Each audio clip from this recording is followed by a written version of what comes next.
আর এবার যে খবর আপনাদের জানাবো, বাংলাদেশের আপডেট। গতকাল শেখ হাসিনার বিরুদ্ধে রায় দিয়েছে বাংলাদেশের আন্তর্জাতিক অপরাধ আদালত, আর তার তীব্র প্রতিবাদ জানিয়েছে আওয়ামী লীগ। আজ থেকে লাগাতার আন্দোলনে আওয়ামী লীগ। বাংলাদেশ জুড়ে শাটডাউনের ডাক, মোহাম্মদ ইউনূসের ক্যাঙ্গারু কোর্টের প্রহসন। শেখ হাসিনাকে ফাঁসির সাজা শোনানো হয়েছে গতকাল, তার সম্পত্তি বাজেয়াপ্তের নির্দেশ দেওয়া হয়েছে, মৃত্যুদণ্ড দেওয়া হয়েছে তৎকালীন শেখ হাসিনা সরকারের প্রাক্তন স্বরাষ্ট্রমন্ত্রীকেও। আন্তর্জাতিক অপরাধ ট্রাইব্যুনাল ঢাকার, সেখানেই গতকাল এই সাজা ঘোষণা করা হয়।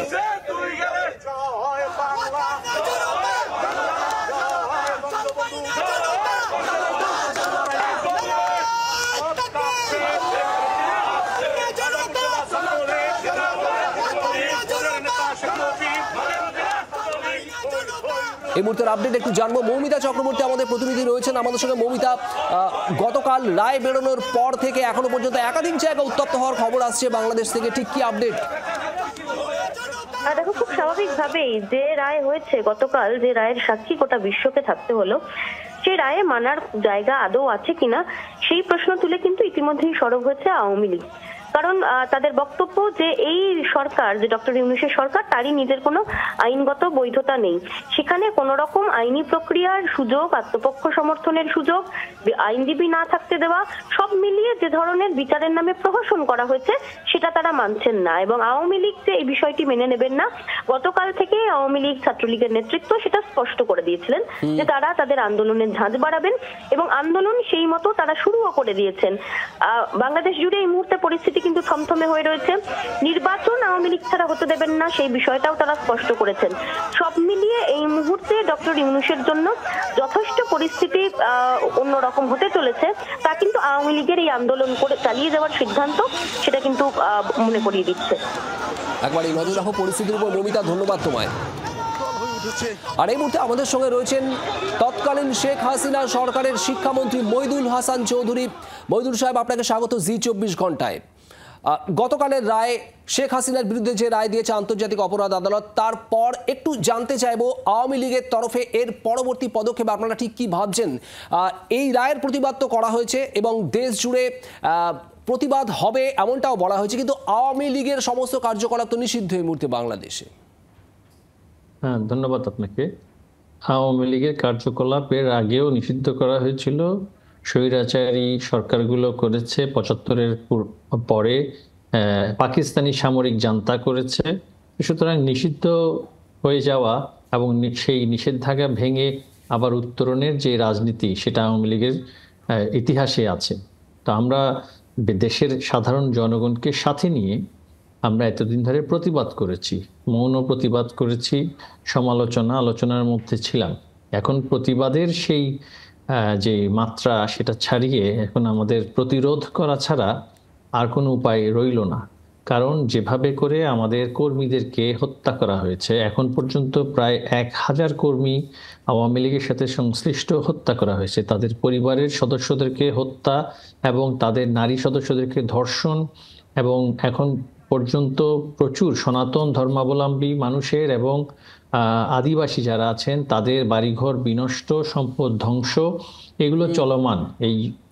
সুতরাং এদের এই যে অরাজকতা চলছে, নৈরাজ্য চলছে, এটাকে আমরা প্রতিহত করতে যাচ্ছি, প্রতিরোধ করতে যাচ্ছি, এবং আগামীতে আমরা প্রমাণ করে দেব বাংলাদেশের মানুষ যে আমাদের সাথে আছে। সেটা প্রমাণ হবে নির্বাচনের মাধ্যমে। আমাদের লক্ষ্য একটা ইনক্লুসিভ ইলেকশন। এই প্রহসনের নির্বাচন, এই প্রহসনের বিচার আমরা মানি না। কিন্তু নির্বাচনেও তো আপনারা প্রতিদ্বন্দ্বিতা করতে পারছেন না। ফেব্রুয়ারিতে যে নির্বাচনের কথা বলা হয়েছে, সেখানেও তো আপনারা প্রতিদ্বন্দ্বিতা করতে পারবেন না। হ্যাঁ, নির্বাচন তো বললেই হয়ে যাবে না। নির্বাচনের তারা ঘোষণা এখন পর্যন্ত করেনি, নির্বাচন নিয়ে আলোচনা করছে। দেশের সবচেয়ে বড় রাজনৈতিক দল এবং আরো অনেকগুলো রাজনৈতিক দলকে বাদ রেখে তারা কিভাবে নির্বাচন করে আমরা দেখতে চাই।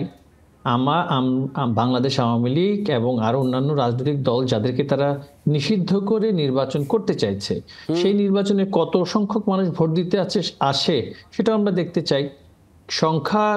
একেবারে সংখ্যালঘু একটা সরকার কয়দিন টেকবে সেটা তো আমাদের সকলেরই জানা। সুতরাং সেই সরকার, তারা একটা অরাজকতার সরকার আনতে চাইছে, গোজামিলের সরকার আনতে চাইছে, কতটুকু পর্যন্ত এরা পৌঁছতে পারবে কিনা সেটাও কিন্তু মানে অপেক্ষা সাপেক্ষ। কারণটা হচ্ছে তাদের পায়ের নিচে ইতিমধ্যেই মাটি সরে গিয়েছে।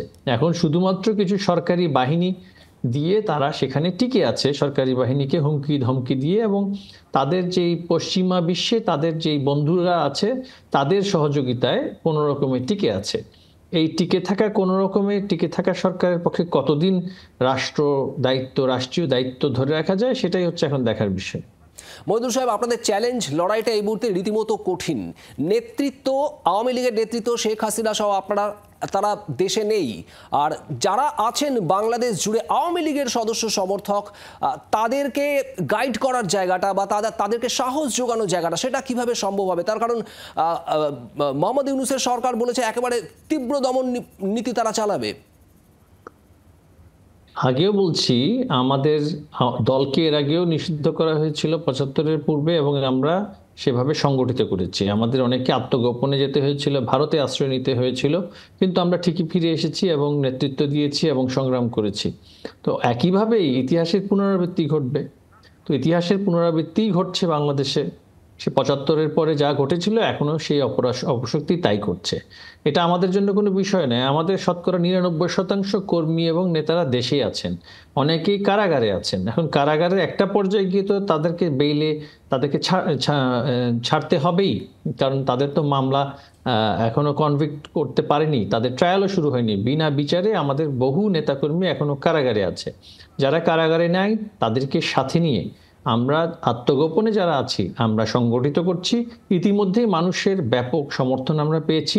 সেই সমর্থনের উপরে ভিত্তি করেই আমরা এই অরাজকতার নির্বাচন, এই অবৈধ সরকার সবগুলোকে প্রতিহত করব, আমরা সেটা দেশবাসীকে বলছি। আপনাকে অনেক ধন্যবাদ। মইদুল হাসান চৌধুরী, বাংলাদেশের তৎকালীন শেখ হাসিনা সরকারের শিক্ষামন্ত্রী, আমাদের সঙ্গে ছিলেন এতক্ষণ। বাংলার আওয়াজ, বাঙালির আবেগ, জি ২৪ ঘন্টা।